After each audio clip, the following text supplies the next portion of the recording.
Embora seja do Dia dos Pais, o título é A Noiva. A Noiva e as Estações. A Noiva e as Estações. Alguns dias atrás eu estava orando e buscando em Deus algumas coisas, e eu precisava de um tempo de refrigério sobre o meu coração, um tempo de apaziguamento, um tempo de paz para o meu coração. E nos meus momentos de aflição, o lugar que eu busco isso é no livro dos Salmos, porque o livro dos Salmos ele não mostra pessoas perfeitas exibindo a sua perfeição diante dos outros, bem pelo contrário. O livro dos Salmos ele mostra pessoas com problemas. Então eu recomendaria para você que é perfeito, não leia os Salmos. Você vai se decepcionar muito, porque lá nos Salmos você vai encontrar pessoas diferentes de você, pessoas que não são perfeitas. Na verdade, você vai encontrar no Salmo pessoas problemáticas, e se você não é problemático, você não vai gostar do livro dos Salmos. Sendo bem sincero, você vai encontrar muita treta lá nos Salmos, e se você não tem treta na sua vida, não vai fazer sentido para você. Mas aqueles que se identificam junto comigo como pessoas que não são perfeitas, pessoas que têm problemas, pessoas que acertam e falham, pessoas que têm desafios, então você vai gostar dos Salmos. E aí, depois de ler os Salmos, eu pensei, bom, eu preciso agora buscar sabedoria, eu preciso buscar entendimento, e a Bíblia tem livros que tratam de sabedoria. E aí eu fui para Provérbios, claro, e li Provérbios, e cheguei em Eclesiastes. Disse, ô cara chato, que papinho esse de Eclesiastes, parece eu falando, meu Deus do céu. E aí eu li Eclesiastes e disse, Senhor, eu vou ler algum outro do Novo Testamento, talvez. E o Senhor disse, não, continua, segue, leia Cântico dos Cânticos. E eu, na minha sinceridade de oração, eu disse, Deus, o Senhor está de brincadeira, né? Porque eu estou te pedindo sabedoria, eu estou te pedindo paz para a minha alma, eu estou te pedindo, né? E o Senhor vai me mandar eu ler um livro de romance. Se você não sabe, esse livro chamado Cântico dos Cânticos, ou também Cantares, é um livro de romance, e alguns dizem até um livro sensual. Sinceramente, é mesmo. Porque para quem consegue entender os enigmas que estão escritos ali, vai perceber que o livro é extremamente picante. E está na Bíblia. Porque essa sensualidade do casal, marido e mulher, então solteiro, se segue faixa, vai casar, em nome de Jesus, respeite o Senhor, honre o Senhor, vai casar primeiro. Mas para os casados é festa, meu amigo. E o livro de Provérbios nos ensina algumas coisas sobre uma das melhores partes que tem nessa vida. E eu fui ler o livro de Cantares, e o Senhor começou a ministrar o meu coração e me trazer entendimento a respeito de hoje. Existem algumas formas de nós olharmos para o livro de Cantares. Uma delas é simplesmente como um poema. Outra é a expressão de uma paixão entre o rei Salomão e uma moça chamada Sulamita. A expressão do amor entre eles. Outra forma é você olhar e buscar entender a aproximação de Jesus com a igreja. E talvez você diga, mas isso é muito estranho, pastor, porque usar essa temática, envolver Jesus no meio. Porém, a Bíblia sim usa esse tipo de comparação. É verdade. Porque o que acontece? Às vezes a gente toma esses temas de intimidade conjugal e a gente classifica eles como podres e sujos pelas coisas que o mundo tem feito aí. Tá? Mas dentro do casamento, o sexo é uma coisa limpa, linda e santa, e traz glória ao nome do Senhor. Amém? Traz glória dentro do casamento, traz glória ao nome do Senhor, exalta o Senhor. Amém?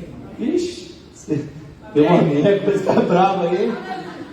Meu Deus. Traz glória ao nome do Senhor. Dentro do casamento, traz glória.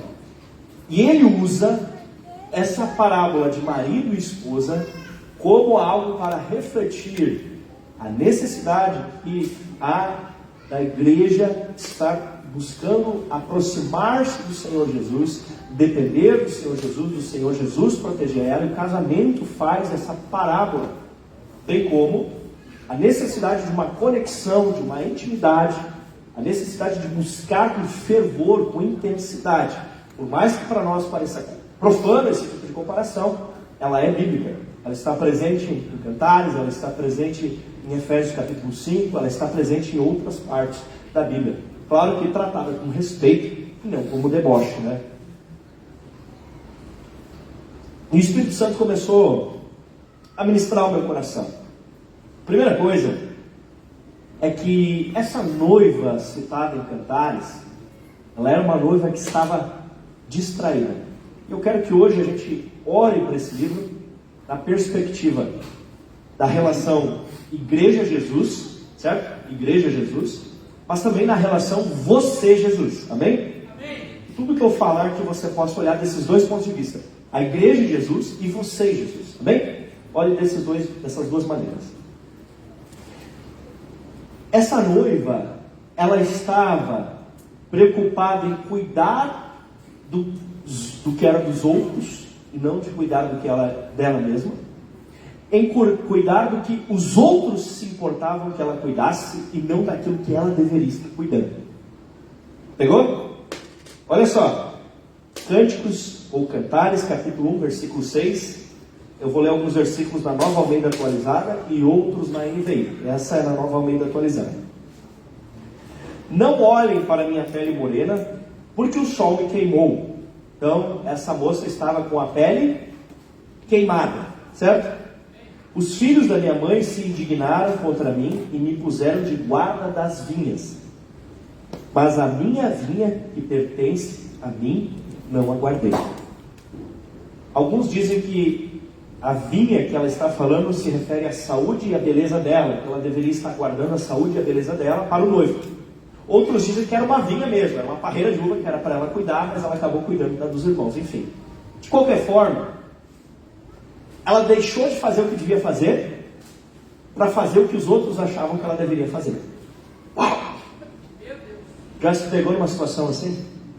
Já se pegou? Interessante que, às vezes, nós como igreja e a igreja do Senhor como um todo, relaxamos naquilo que é a nossa missão como igreja para fazer aquilo que os outros esperam que a gente faça. Nós como cristãos, às vezes, relaxamos de fazer aquilo que é nossa incumbência para fazer aquilo que os outros têm expectativa que a gente faça. Uau! E o que Deus espera que eu faça e você faça? Ide por todo mundo, fazer discípulos de todas as nações, ensinando-os a guardar todas as coisas que eu tenho ensinado. Vão pelo mundo todo e preguem o Evangelho a toda criatura. Quem crer e for batizado será salvo. Aleluia! Nós como indivíduos somos chamados a ganhar vidas, e nós como igreja somos chamados a ser uma família. Nós como indivíduos somos chamados a manifestar os dons, enquanto nessa caminhada geramos frutos. Nós como indivíduos somos chamados a ganhar vidas, mas nós como igreja somos chamados a consolidá-la dentro de um corpo.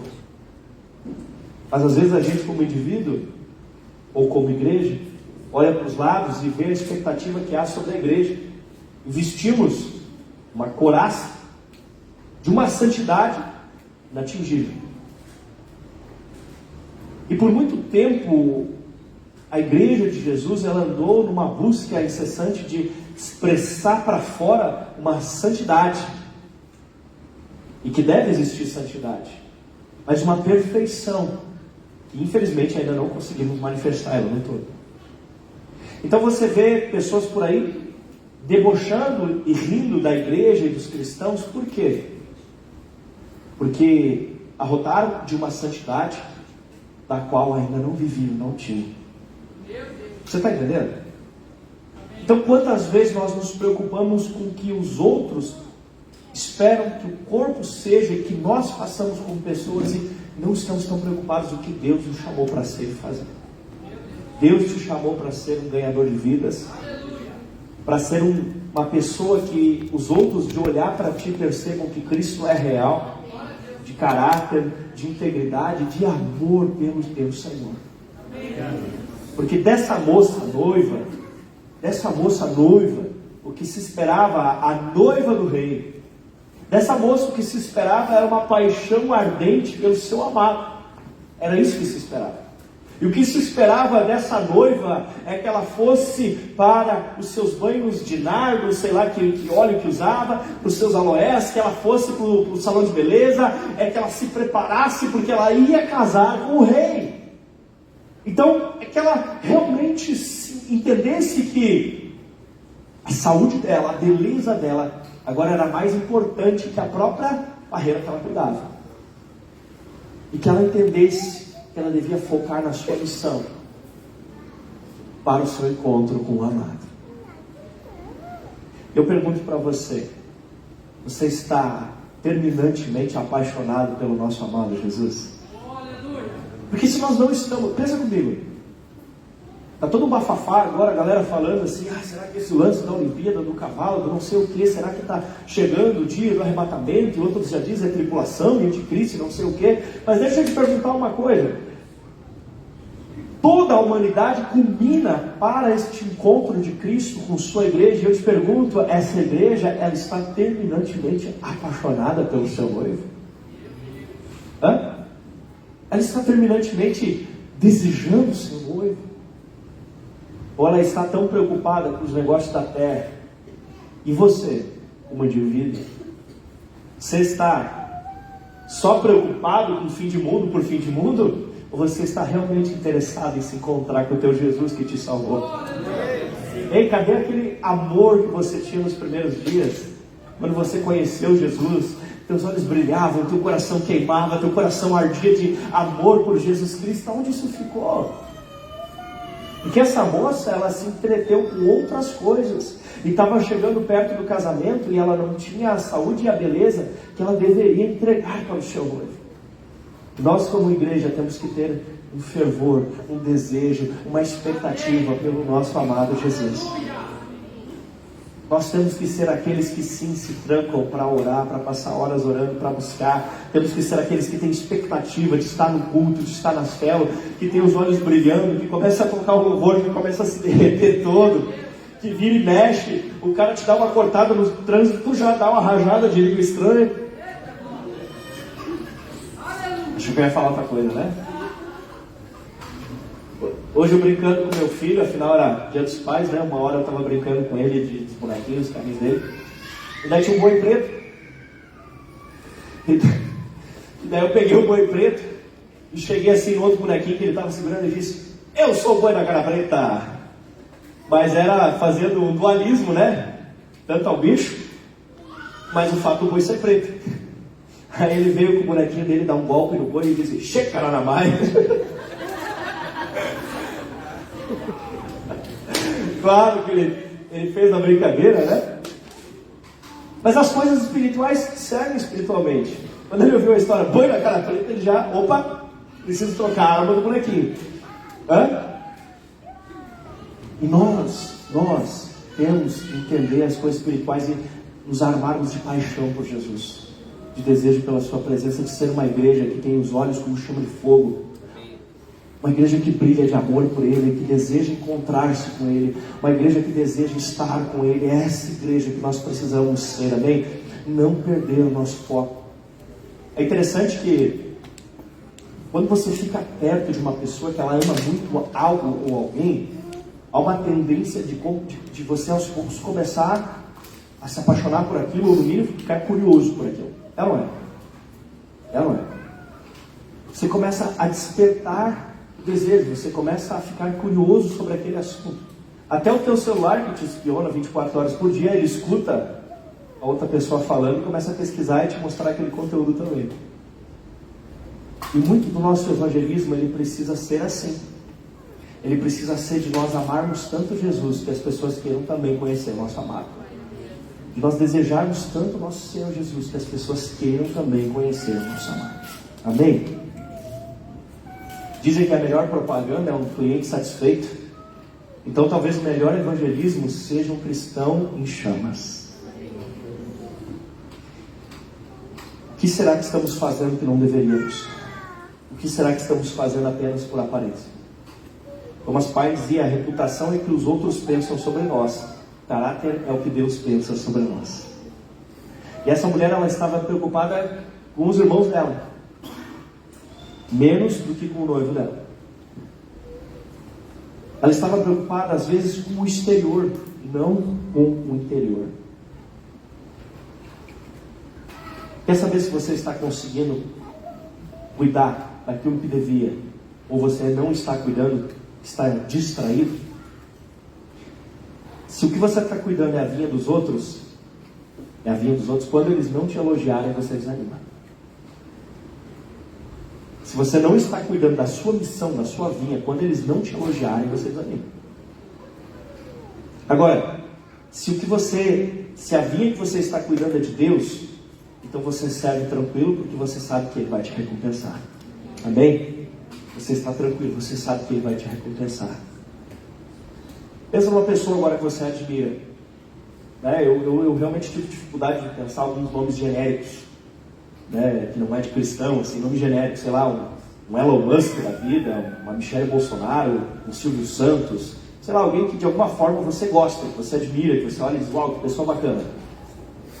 Eu pergunto para você, se essa pessoa que você admira, a pessoa é alguém que você admira? Não estou falando de crente, estou falando no geral, assim. Essa pessoa você admira. E eles dissessem para você assim: você terá a oportunidade de trabalhar para essa pessoa diretamente, você vai ser o assessor pessoal, você vai andar do lado dessa pessoa, tá? Por uma semana. Você vai ter suas despesas de uso ali pagas, mas você não vai receber. Você vai trabalhar para ela de graça. Pensou em alguém que você admira? Tipo o Elon Musk, que eu citei aqui. Você iria querer fazer isso? As despesas pagas, mas você não ia ter salário. Você ia trabalhar de graça uma semana ao lado dessa pessoa. Queria fazer? Você ia querer? Quem ia querer fazer? Quem ia querer? Eu ia querer. Eu ia querer. Ok? Mas você não ia receber, mas por que você iria querer? Porque servir esse notável, essa notável, já é a recompensa. Pegou? Servir essa pessoa notável já é a recompensa. Estar perto dessa pessoa notável já é a recompensa. Agora me diga, servir a Cristo, você acha pouca recompensa? Uau, cheguei a me arrepiar por baixo desse monte de casaco. E não foi frio. Entende? Ainda que Cristo não te desse nada e não fizesse, mas Ele dá porque Ele é muito generoso. Mas servir a Cristo, poder trabalhar para o Senhor dos Senhores, o Rei dos Reis, meu Deus, não há nada no mundo comparável com isso. Você concorda comigo? Isso deve gerar alegria no teu coração. Isso é uma recompensa. A pessoa dele, sabe? O que é a melhor coisa que existe no céu, na Nova Jerusalém? É que Deus está lá. Tem um crente. A melhor parte do céu é que Deus está lá. Essa é a grande recompensa. Meu Deus do céu. Meu Deus do céu. Por que nós distraímos? Em vez de cuidar da videira que Ele nos deu, ela não cuidou nem da videira dela mesma. Qual videira Deus te deu?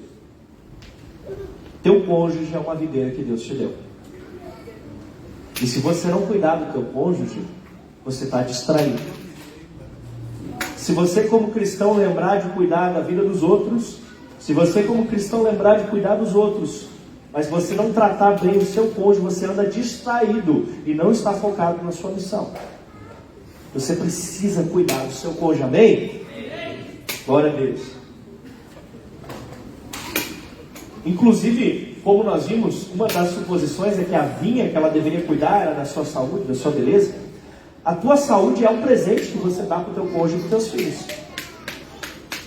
Tá certo? Às vezes a saúde tem seus desafios, eu concordo.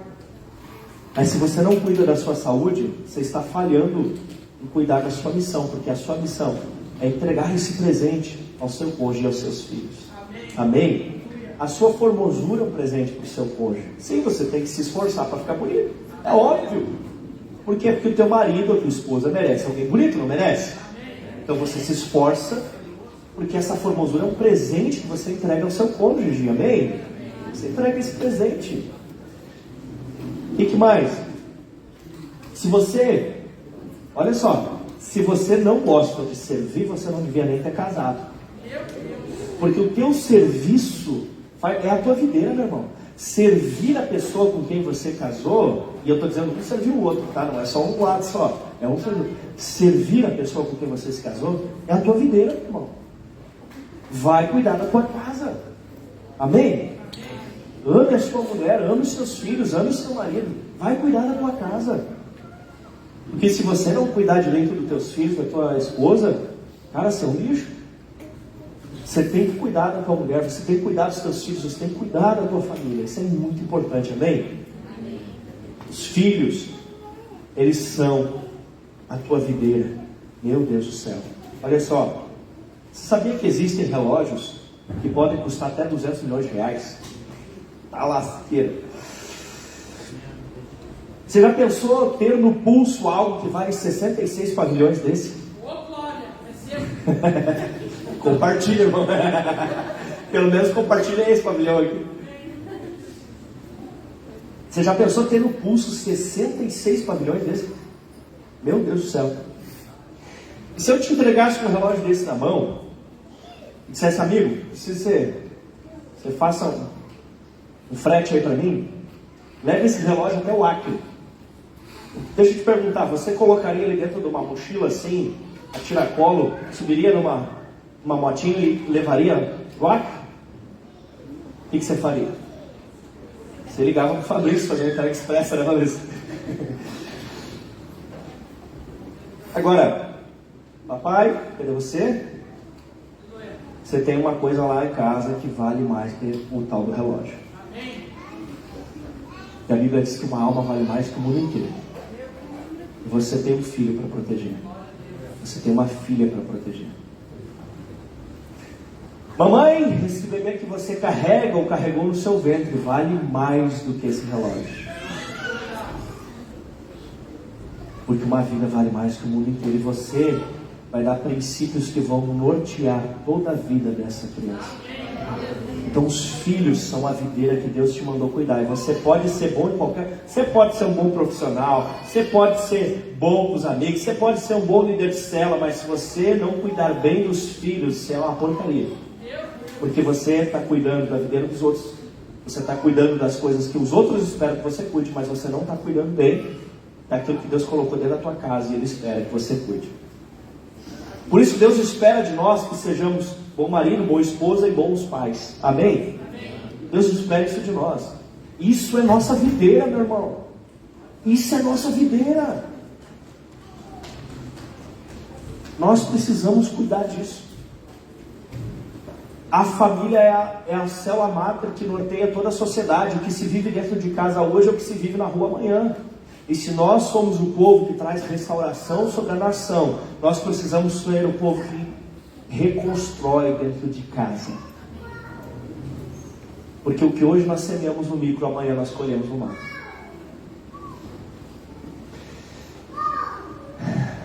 Essa é a nossa vida. Outra coisa que eu percebo, olhando para o livro de Cantares, é que a vida tem as suas estações.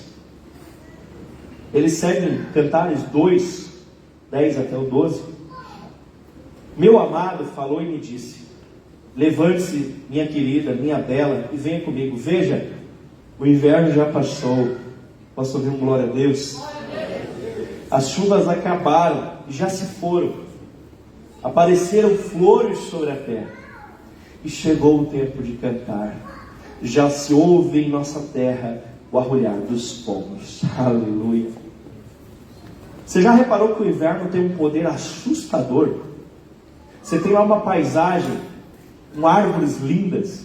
Você tem lá um lugar maravilhoso, você tem lá crianças brincando, você tem lá pessoas se divertindo, você tem lá um lugar agradável, você tem lá um lugar gostoso, você tem lá um belo lugar, um parque, a grama verde, os animais, os pássaros cantando. Mas quando o inverno chega, você tem dias que a grama, ela está prateada, sei lá se é assim que se fala, escurecida, de tanto tomar geada na cara. Hã? Os passarinhos estão escondidos, não estão gritando. Você não consegue ver 10 metros na frente, você vai sair na rua só se ligar o farol de milha. Ontem à noite eu fui tentar voltar para casa, estava cheio de gelo em cima do para-brisa, e eu não sabia como tirar o gelo. Se eu jogo água, vai congelar mais. Eu ligo o limpador, eu ligo o ar quente, fiquei com medo de estourar o vidro. O que eu faço para ir embora? Gelo. Tudo muda. As árvores lindas e frondosas, você olha e diz, morreram, porque elas não têm mais folhas. A gurizada que brincava na rua, aqueles piá que você dizia, para de chutar a bola na minha grade. Eles estão tudo encolhidos dentro de casa, na volta do ar-condicionado, do fogão a lenha, sei lá do que. Não é assim? Porque o inverno parece que muda cenários de beleza. Estou falando do inverno no sentido tradicional, porque ele também tem a sua beleza, né? E todo lugar que a gente vai tem que levar um guarda-roupa nas costas. É sabido que todo gaúcho tem 2 guarda-roupas, né? Quando vai trocar de estação, a gente tira as roupas de frio e começa a colocar as roupas de inferno de volta. Inferno não, de inverno. Ai, Jesus, misericórdia. Tá repreendido. Mas deixa eu te contar uma coisa sobre o inverno.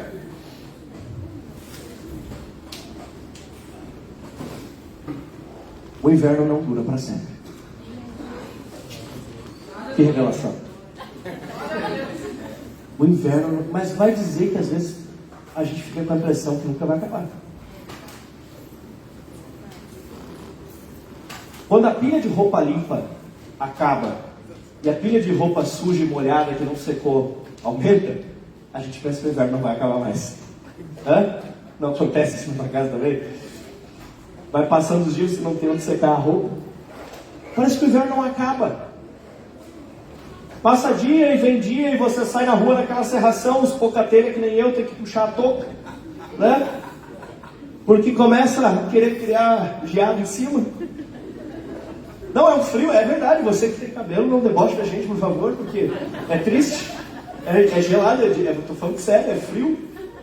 As moças ainda conseguem tapar até a orelhinha do cabelo, mas é frio. Parece que aquilo não vai acabar nunca, e você sai na rua e está frio, e está chovendo, e está frio, e está chovendo. Não é? Aqui em Caxias, então, meu Deus do céu. Tem hora que dá vontade de mostrar um calendário para o senhor inverno e dizer assim, querido, você está trabalhando demais, vai tirar uma folga. Mas não há inverno que dure para sempre.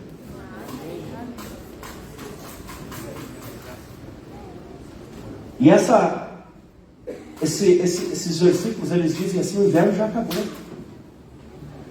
Porque não há estação que dure para sempre. E sabe de uma coisa? Muitas dessas árvores que você olha e elas parecem mortas e sem vida, e parece que não tem mais resolução. Sabe o que acontece, meu amigo? Para quem sobrevive ao inverno, os brotos vêm. Glória a Deus. E as folhas renascem. E quem não morreu naqueles dias de luta sente o cheiro da primavera. O sol brilha de novo. E vem o calor. Você trabalha com alegria, você tira férias, você descansa. E sabe o que acontece depois? Chegam as frutas. E você desfruta da alegria da frutificação. E você come daqueles frutos, e você se alegra com aqueles frutos, e você acumula energia com aqueles frutos. E daí vem o inverno. Porque a vida é cheia de ciclos. E haverão outros invernos, mas também haverão outros verões, primaveras, outonos. E é interessante que Deus coloca o outono antes do inverno, para que você desfrute da alegria dos frutos, para que você se nutra e fortaleça da alegria dos frutos, antes que você enfrente novamente o desafio de sobreviver ao inverno. Está entendendo? Meu Deus do céu. Meu Deus. Quando você estiver na estação de frutos, coma bastante. Quando as coisas estiverem dando certo, se alegre. Quando você vencer, glorifica. Quando a tua célula multiplicar, celebra. Quando alguém se converter, dá glória a Deus. Porque não é todo dia que acontece. Pastor, que triste. Não, tomara que eu esteja errado e você está certo. Então, em nome de Jesus, já ora por mim. Põe a mão na minha cabeça depois. Mas o que eu tenho visto é que tem dias de luta. E se você não aprender a celebrar nos dias de vitória, você não vai sobreviver nos dias de luta. E não aprende a celebrar nos dias de vitória, não consegue sobreviver nos dias de luta. Você tem que se dar o luxo de comemorar os dias de vitória, para que você sobreviva aos dias de luta. Diga isso aí para o seu irmão lá. Você tem que celebrar os dias de vitória, para que você possa sobreviver nos dias de luta.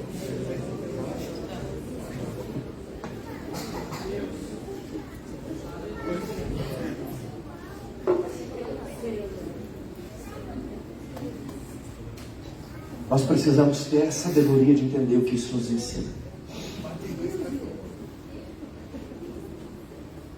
No inverno, quando a vida parece que morre, nós nos colocamos a refletir, a pensar, a analisar.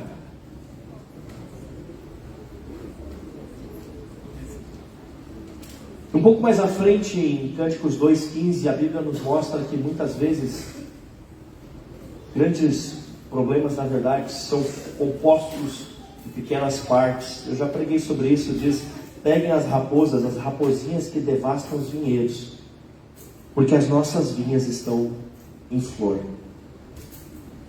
Ela compreende que o grande risco para aquelas vinhedos, inclusive a vinha que ela cuidava, não era os grandes animais que podiam destruir, mas pequenas raposinhas que podiam ficar lá rateando, chupando um pouquinho de seiva, derrubando uns cachinhos, trazendo problemas. É a velha história do sapo. Dizem, não faça isso, que se você colocar um sapo e jogar ele numa água fervente, ele pula fora, porque ele é sapo, não é burro. Então você joga e ele pula fora. Porém, como o sangue dele não é igual ao nosso, você coloca ele numa água normal e você liga o fogão, aí sim eu já fico em dúvida se ele é só sapo ou não é burro, porque dizem que a água vai subindo lentamente, ele não sai e morre cozido. Eu nunca tentei fazer isso. Só na infância congelei um sapo, isso é outra história. Foi depois de uma aula de ciências, por isso não faça isso em casa. Porque assim é na vida da gente. Quando você se depara com um grande problema, e você vê o grande problema, e você bota o pé e a água está fervendo, você pula fora. Mas quando a temperatura vai subindo devagarinho, você vai se acostumando com a situação. E você vai aprendendo a conviver com aquela situação complexa. Até que chega um ponto que você está cozido e não percebeu. Então, ela percebe que são pequenos problemas que no montante geram grandes problemas. Eu percebi que o diabo não gosta de trabalhar com pré-moldado. Ele não gosta daquele negócio de chegar e jogar uma placa aqui, uma placa ali, a parede está pronta. Parece que ele senta um tijolinho por dia. Um tijolinho por dia. Como eu gosto de dizer sempre, ele não chega com as correntes das quais nós fugiríamos ou repreenderíamos, mas ele chega com pequenas linhas de nylon, aquelas cordinhas de pescar, e vai girando. Porque milhares de cordinhas conseguem amarrar mesmo que uma corrente. Meu Deus.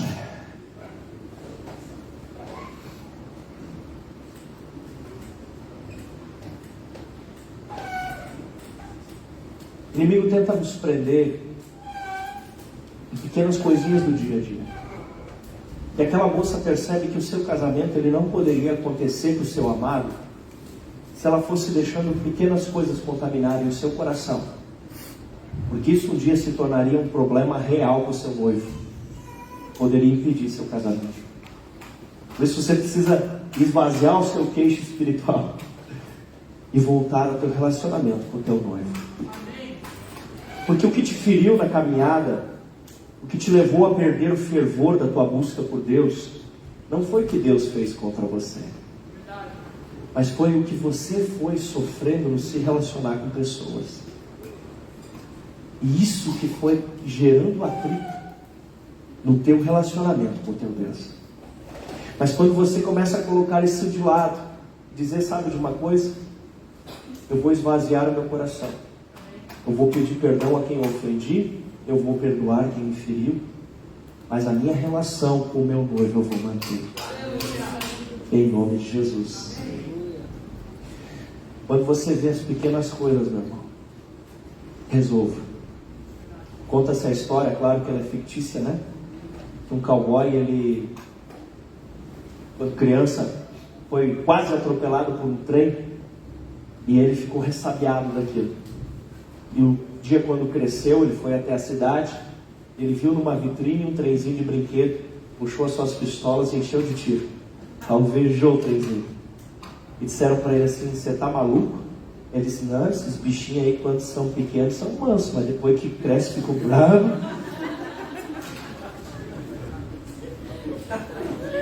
E que assim seja nas nossas vidas.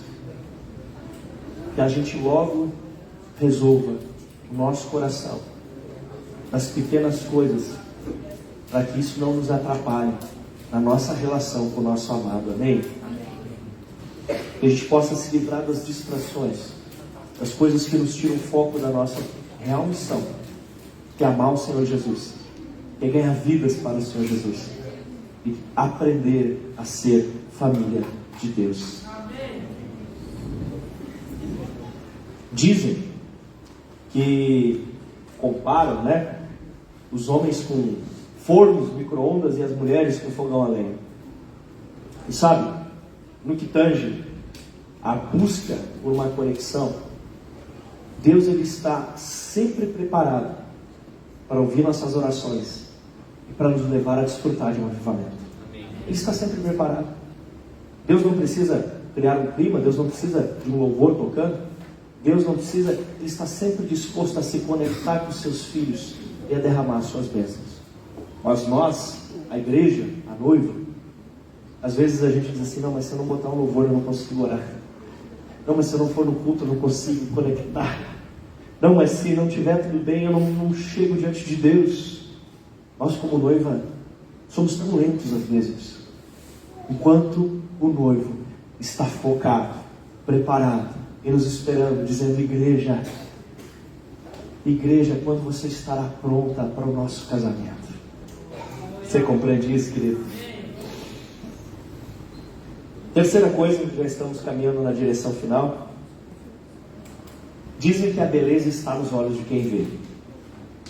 E a Bíblia diz em Cântico 4:7, você é toda linda, minha querida, em você não há defeito algum.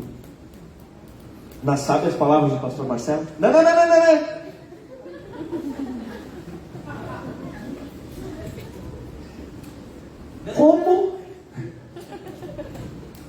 Como que o noivo olha para essa moça que estava toda queimada de sol, toda arranhada da lavoura, a lavoura que não era para ela estar cuidando, fique gravado isso, não era para ela estar fazendo isso, isso era serviço dos outros, mas ela estava lá, e ele olha para ela e ele diz, você é linda e está toda perfeita.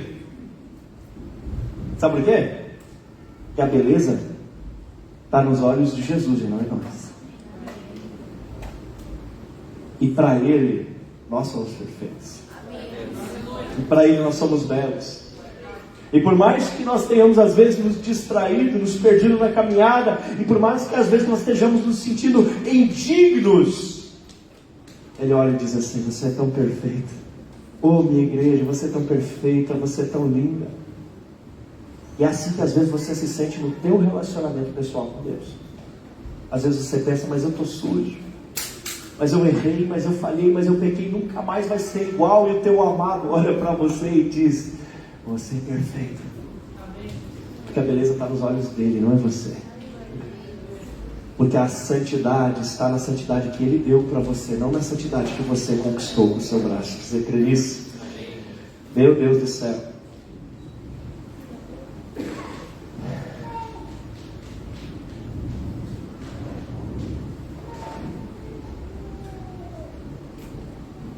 Você se acha digno? Tá certo. Você acha a igreja ruim? Tá certo também. Mas sabe de uma coisa? O noivo é terminantemente apaixonado pela igreja. Jesus é terminantemente apaixonado por você.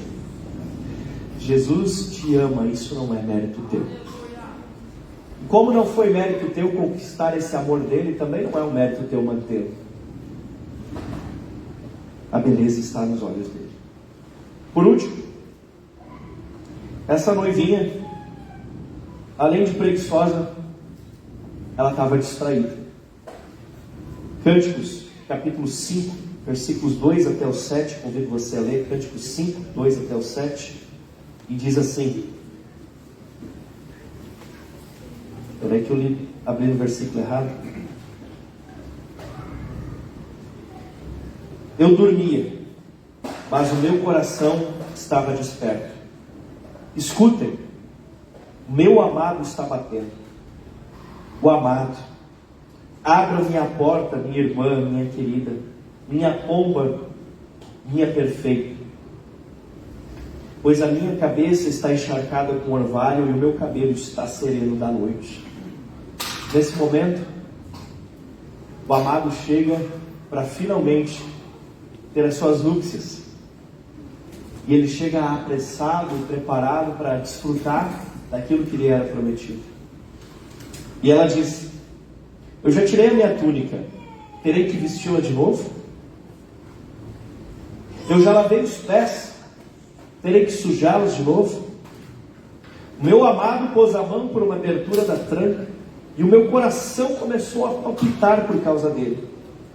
Levantei-me para abrir a porta, as minhas mãos destilavam mirra, e os meus dedos vertiam mirra sobre a maçaneta da tranca. Olha, ela estava toda lambrecada lá, de creme, coisa lá. Eu abri para o meu amado, mas o meu amado já tinha partido. Ele não estava mais lá. Eu quase desmaiei com a sua partida. Procurei, mas não encontrei. Eu chamei, mas ele não respondeu. E os guardas me encontraram enquanto fazia a ronda da cidade. Aqueles que guardavam os muros me espancaram, me deixaram toda ferida e tomaram o meu manto. Cena forte, cena assustadora, inclusive. Mas perceba, olhando para esse texto, que essa moça estava esperando para aquela núpcia. Ela estava esperando para aquele momento. Me lembra até a parábola das virgens. E ela estava esperando aquele momento, ela estava aguardando aquele momento, e ela tomou o seu banho, e ela, ou pelo menos lavou pés ali, né? E ela se preparou toda, e se encheu de perfumes, e se encheu de óleos. Não vou nem dizer a frase do Marcelo para esse momento, nem do Adilson. E se preparou para aquele momento, e ela se preparou, e estava na expectativa. Mas sabe o que? O noivo não atendeu a expectativa dela. O noivo não chegou no horário que ele queria. O noivo não fez as coisas do jeito que ela esperava. O noivo não agiu como ela achava que ele deveria ter agido. Ele agiu diferente. Ele agiu num horário diferente. Ei, guria mimada. O que ela fez? Queria ver, eu vou dormir. Foi dormir. Quando ele bate na porta, ela... chegou, né? Tá atrasado, ó. Levantou. Tá, será que eu vou ter que sujar os pés de novo? Será que eu vou ter que aí abrir? O que o noivo fez? Então tá. Tchau. Eis que estou à porta e bato. Se alguém ouvir a minha voz, entrarei em sua casa e cearei com ele comigo. Meu amigo, Jesus não faz as coisas do jeito que a gente quer. Ele faz as coisas do jeito que tem que ser feito. E às vezes, quando ele faz as coisas do jeito que a gente quer, é castigo. Porque Balaão ficou. Deixa eu dar uma amaldiçoadinha lá, não. Deixa eu não. Deixa eu amaldiçoar lá. Não, tá, então vai. E deixou um anjo com a espada para cortar a cabeça dele. Às vezes, quando Deus faz as coisas do jeito que a gente quer, é maldição. Mas às vezes quando Ele faz as coisas do jeito que a gente não quer, é bênção. Pegou? Por que a noiva, por que a igreja acha que Jesus tem que fazer do jeito que ela quer, do jeito que ela acha que é certo e na hora que ela quer? Ele é o mestre, Ele é o Senhor, é do jeito dele, não do nosso. Ficou bonito? Porque eu estou falando da igreja. Agora deixa eu falar da tua vida pessoal. Quando pega na nossa vida pessoal fica complicado, né? Quando a gente ora e clama por um milagre naquele dia, mas o milagre não chega naquele dia. Quando a gente quer orar e sentir um negócio naquele dia, mas o negócio não acontece naquele dia. Quando a gente tem uma expectativa, ou para o culto, ou para a célula, para aquele momento, mas naquele momento não rola. A gente acha o quê? Mas enquanto Ele vem, você diz, não, mas agora eu não quero. Você vai dizer isso para Jesus? E quando Ele te chama, não, mas deixa Deus ser Deus na tua vida. Deixa Deus escolher a hora. Deixa Deus escolher o lugar. Deixa Deus manifestar e fazer as coisas do jeito que Ele quer. Porque essa noiva, ela tinha expectativa desse encontro. Mas ela tinha uma expectativa baseada no que ela queria e na vontade dela. Acontece que com Jesus tem que ser, meu irmão, do jeito dele. E atender a expectativa dele. Porque Ele que é o sábio, Ele que é o Senhor e Ele que sabe sobre as nossas vidas. Aleluia! Porque muitas vezes nós estamos clamando, Senhor, manda um outono que eu quero comer as frutas. E Deus diz, você precisa agora de um inverno. Porque o inverno muda a paisagem. O inverno faz parecer o que era vida, agora parecer morte. Mas sabe de uma coisa? O inverno também controla as pragas. O inverno também faz as plantas guardarem vigor para os dias vindouros. A verdade é que o inverno faz parte de um ciclo saudável. Eu gostaria de convidar o Ministério de Louvor para vir aqui, por gentileza. Quando ela levantou, quando ela saiu do seu estado de dormência, era tarde. Eu quero convidar você, saia do estado de dormência. Vamos sair do estado de dormência, para que não seja tarde. E vamos ao encontro do nosso amado. Toda hora é hora, todo dia é dia, porque o nosso amado deseja se encontrar conosco, amém? Quando ela perdeu o time do seu amado, ela ficou sem propósito, sem sentido, ela apanhou. E assim somos nós. Quando queremos a coisa do nosso jeito, quando queremos a coisa pela nossa própria vontade, quando nós só aceitamos se for do nosso jeito, quando nós fazemos beiço para Deus, quando as coisas não são do jeito que a gente quer, nós corremos o risco de apanhar da vida, como essa moça apanhou na rua. Aqui falando do texto, né, gente, da história, comparando com a Bíblia, tá, gente? Por último, em Cântico 8, 11 e 12 diz assim: Salomão teve uma vinha em Baal-Ramon, e ele entregou aos lavradores, e cada um lhe trazia pelo seu fruto 1000 moedas de prata. A minha vinha, ela diz, a minha vinha, que me pertence, dessa eu cuido. Começa ela não cuidando da vinha dela, para fazer o que era dos outros. Mas agora ela diz, a minha vinha agora eu cuido. Alguns dizem que ela está falando da saúde, da beleza dela, para entregar ao noivo. Outros dizem que é da própria parreira de uva mesmo. Mas ela no começo não estava cuidando do que ela tinha que cuidar. Mas agora ela está cuidando do que ela tem que cuidar. A minha vinha que me pertence, dessa eu cuido. Você, Salomão, terá suas 1000 moedas, e os que guardam o fruto dela, as suas dezenas. Enquanto os outros cobravam para cuidar das vinhas de Salomão, ela disse assim: eu, além de cuidar, te entrego o fruto e não te cobrarei um centavo, porque tudo é para você, tudo é por você, tudo é para você. E essa é a nossa relação com Jesus. Não é nada por nós, não é nada para nós, é tudo para Ele, é tudo para a glória dEle, é tudo para a bênção dEle, porque Ele merece todas as coisas. Ela promete para Ele o serviço, o lucro, resultado, não cobra nada, não pede nada em troca. Ela simplesmente se rende, e essa é uma parábola para nós. Deus chama você para simplesmente se render a Ele. Não para hoje pedir uma coisa em troca, não para hoje dizer, se você acabar com o inverno eu vou para ti. Não, não, não.